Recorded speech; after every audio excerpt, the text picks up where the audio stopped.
Esta es la crónica detallada de lo que históricamente se conoce como la Reconquista, un proceso de casi 800 años que no fue una guerra continua, sino una sucesión de campañas, alianzas y repoblaciones que forjaron la identidad hispánica. Es la historia de un núcleo de resistencia que, amparado en la legitimidad del reino visigodo, logró recuperar palmo a palmo el territorio peninsular. El origen del desastre de Guadalete a la esperanza de Covadonga, 711-757, tras la traición y caída del reino visigodo en la batalla de Guadalit, 711, donde el rey don Rodrigo desapareció, la península fue ocupada con una rapidez asombrosa. Sin embargo, en las montañas de Asturias, un grupo de nobles y guerreros que no aceptaban el yugo islámico eligieron a don Pelayo como su líder. En el año 722 tuvo lugar la batalla de Covadonga. El caudillo Pelayo,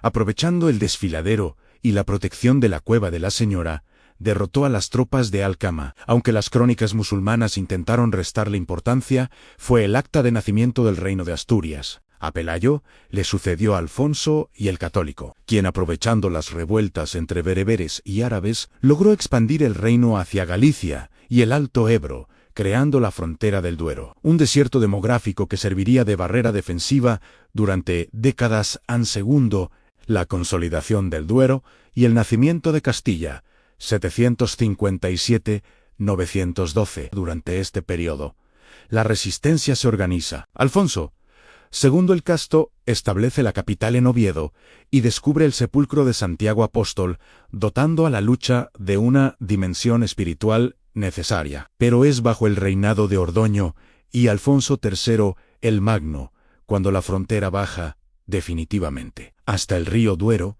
Es la época de los héroes de frontera. Surge la figura de Vímara Pérez, quien reconquista Oporto en el 868, y de los primeros condes castellanos que erigen fortalezas y astillos para protegerse de las aceifas cordobesas. Se libran batallas menores pero constantes, como la batalla de Polvareria, 878, donde las tropas de Alfonso III aplastaron a un ejército omeya, consolidando el control sobre el actual León. Castilla empieza a sonar con fuerza como un condado fronterizo indómito. III, el siglo de hierro, Simancas y el terror de Almanzar, 912-1002. El siglo X es el siglo del califato de Córdoba, pero también de la gran resistencia leonesa. El rey Ramiro II de León, llamado el demonio por sus enemigos, lideró en el 939 la batalla de Simancas. Fue una victoria colosal, donde las fuerzas unidas de León, Navarra y el conde de Castilla, Fernán González, derrotaron a Abderramán III. Cuentan que el califa tuvo que huir dejando atrás su armadura de oro. Sin embargo, el final del siglo trajo la sombra de Almanzar, el victorioso de Dios, quien realizó más de 50 campañas destructivas contra los cristianos. Saqueó Barcelona y Santiago de Compostela, pero nunca logró asentar una ocupación permanente en el norte. Tras su muerte en el 1002, después de la batalla de Calatañazor, el califato se fracturó en las taifas, cambiando el equilibrio de poder para siempre a favor de los cristianos. IV, la reconquista de Toledo y la reacción africana, 1031-1147. Con las taifas pagando tributos parias a los cristianos, la iniciativa pasó a hombres como Fernando I de León y su hijo, Alfonso VI.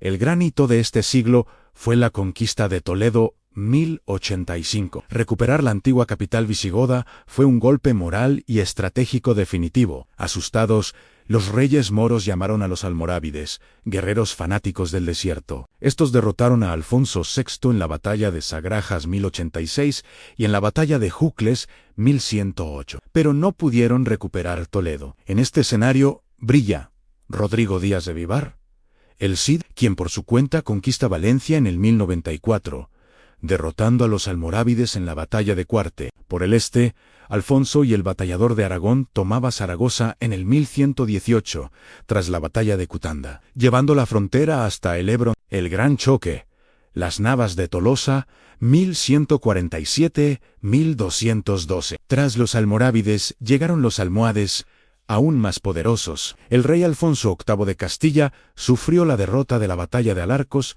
1195, lo que dejó a Castilla al borde del colapso. Pero el rey no se rindió y convocó una cruzada. El 16 de julio de 1212, en los campos de Jaén, se libró la batalla de las Navas de Tolosa.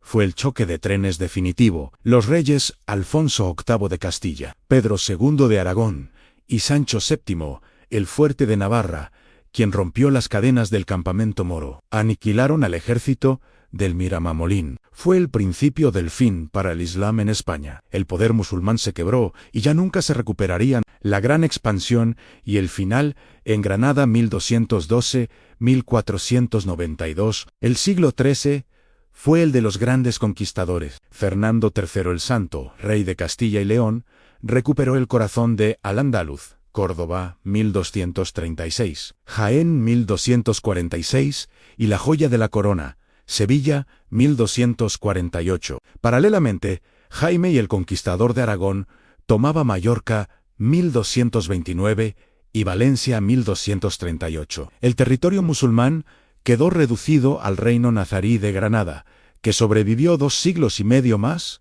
como vasallo de Castilla. El acto final lo protagonizaron los reyes católicos, Isabel y Fernando. Tras una guerra de 10 años, 1482-1492, que incluyó batallas como la de Lucena y el asedio de Baza, el 2 de enero de 1492, el último rey, Boabdil, entregó las llaves de la Alhambra. Esta epopeya de 8 siglos no fue solo militar, fue un proceso de reconstrucción nacional. España no se hizo contra el Islam, sino recuperando su propia raíz visigoda y latina, integrando lo aprendido en la frontera, pero manteniendo siempre la fe y la ley que la habían definido desde tiempos de Recaredo.